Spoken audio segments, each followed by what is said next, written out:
The invention of the typewriter. The typewriter is used for writing letters or papers. All you have to do is press a button and the corresponding letter will appear on the page. Christopher Latham Scholes, Frank Haven Hall, Carlos Glidden, and Samuel W. Sowell worked together to create the first typewriter. Their first typewriter came out in 1868. Why was it invented? The typewriter was made to make writing documents faster and with consistent handwriting. Now letters could be written in a fraction of the time and still be neat. How has it changed over the years?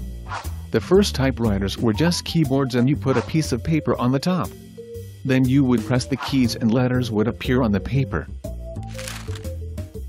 The problem with that is if you make a typo or you need to go back and add something, you have to scrap the paper and restart. Nowadays, you can type something on almost any device and go back and edit it whenever you want. When you have a final copy, you can print it out. What impact has it had on America? When typewriters first came out, they had a huge impact on America. Everyone wanted one because handwriting letters took too long. America wanted a device that made writing documents easier. All you had to do is press some buttons.